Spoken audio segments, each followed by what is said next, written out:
Hello guys, welcome back to my YouTube channel. Ni Clever nk'ibisanzwe. Uyu munsi nahisemo kuko tuganira kuri izi nshinga uko ari eshatu: have, do and go. Izi nshinga ngiye kukwereka ibanga ahantu zihurira ku buryo bizakorohera mu gihe ugiye kuvuga icyongereza cyangwa se mu gihe urimo kucyandika mu buryo bukoroheye. Guys, ukunze kumva bakoresha ijambo do, bagera handi kumva bakoresheje does. Kubera iki bakoresha iyo does ntibakomeze gukoresha do?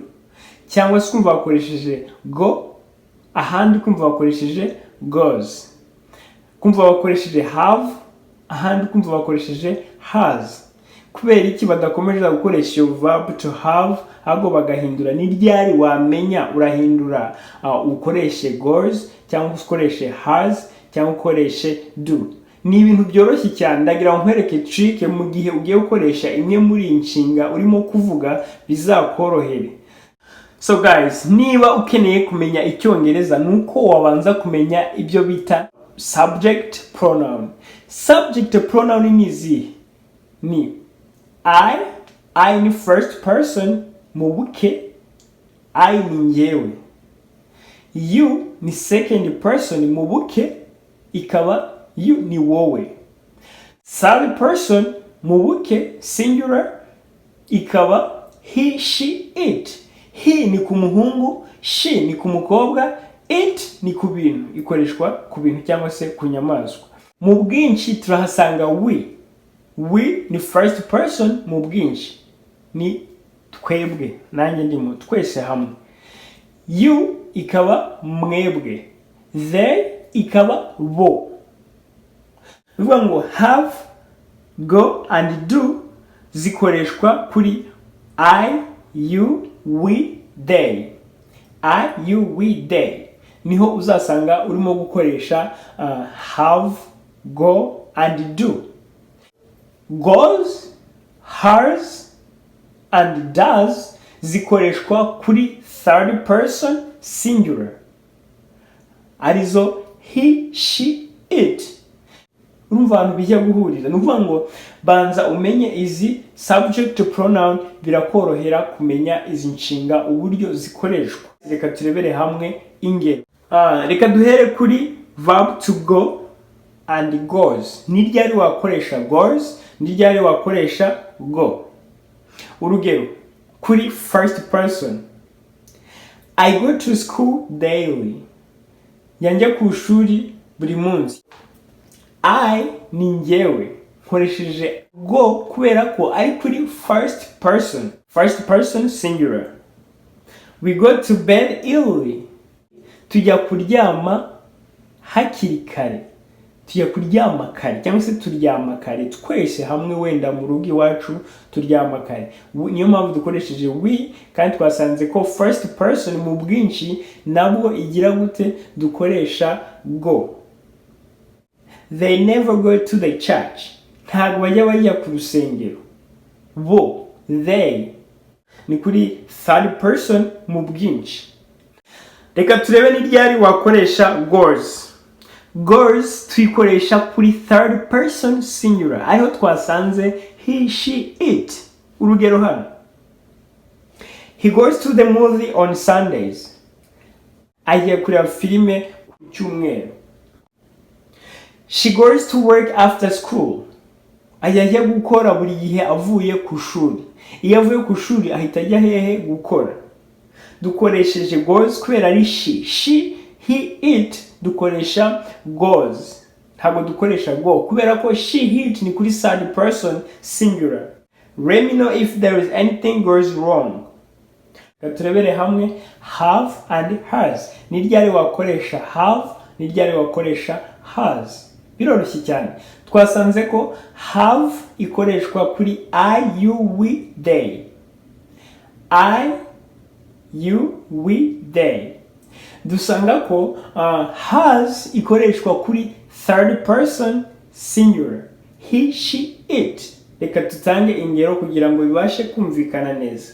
First person, I. Urugero: I have a beautiful pet. I have a beautiful pet.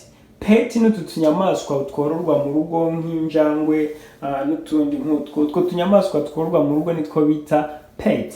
You have a spinach in your teeth. Ufite igispinach ku ryinyo ryawe. Cyagihe umuntu ariye nk'imboga ugasanga kimwe cyahaze nko ku ryinyo. So you tuyikoresheje kuri have, kubera ko have twasanze tuyikoresha kuri first person na second person mu buke, tukongera tuyikoresha kuri first person na second na third mu bwinshi. Niyo mpamvu twakoresheje have. You iratwereka ko tubukoreshe have. They have a bike, they can lend you. Bafite igare bashobora kugutiza. So reka turebere hamwe uko wakoresha have. Has tuasanzwe ko tuyikoresha kuri third person singular. Urugero, he has a chocolate ice cream in the freezer. Afite ice cream ya chokora hehe muri freezer. He ikoreshwa kuri third person. She has no idea that I'm planning a surprise party. The bee has a nest in the backyard. Inyoni ifite yaritse icyari inyuma muri jaride inyuma y'urugo. Ebony has so much homework tonight. Ebony afite imikoro myinshi iri joro. Reka turebere hamwe uko wakoresha do and does. So iri somo twarivuzeho kenshi uyu munsi ndagira ngo byibuze duse n'abatangaho ingero nk'ebyiri kugira ngo bibashe kumvikana. So do nabwo ikoreshwa kuri I, you, we, they. Ikoreshwa kuri first person mu buke na second person mu buke, ikongera ikoreshwa kuri first person mu bwinshi na third person mu bwinshi. So nukuvuga ngo does ikoreshwa kuri third person honyine mu bukeya. Urugero hano, I do my homework in the evening. Ndakora umukoro wanjye nijoro cyangwa se ku mugoroba. Kuri third person, urugero, he does his job well. Yakoze akazi ke neza. He does his job well. Yakoze akazi ke neza. Urumva ko dukoresheje he kubera ko dukoresheje does kubera ko he ari third person singular. That's why dukoresheje does. Urabona ko I yatumye dukoresha do kuko twasanze ko I na you na we na they ariko dukoresha honyine do. Dusanga ko does ikoreshwa kuri third person singular. So guys, urabona ko ari ibintu byoroshye kugira ngo umenye gukoresha izi nshinga uko ari eshatu. Banza umenye ibyo bita subject pronoun. Subject pronoun numara kumenya uburyo zikoreshwa ni ibintu byoroshye kumenya he, she, it. Kari honyine hakoreshwa has, hagakoreshwa goes, hagakoreshwa does. None ukamenya ko go, have and do zikoreshwa kuri I, you, we, they. Twasanze ko I ni njyewe, you ni wowe, we ni twebwe twese, you mu bwinshi ni mwebwe, they kaba bo. So nukuvuga ngo mbere yuko umenya gukoresha izi nteruro cyangwa se kumenya kuvuga icyongereza neza bigusaba kubanza kumenya izi subject pronoun. So guys, nizere ko ugiye gushira umwete kubyitaho kubimenya mu gihe ukeneye kumenya indimi ziri international. Iyi video ni wayikunze umpereze like, wisharinge kubo ubone yagira akamaro cyangwa se utere comment umbwire niba hari improvement twashiramo. Nkora izi video kugira ngo ndebe ko nawe twasangira ku bumenyi ubwo mfite nka bugusharinga kugira ngo ndebe ko byazagufasha mu iterambere ryawe ejo hazaza. Bisaba kuba ugize gute byibuze ufite ururimi rumwe ruri international waba uzi kugira ngo ubashe guhangana n'ibihe turimo. Thank you so much. Stay tuned.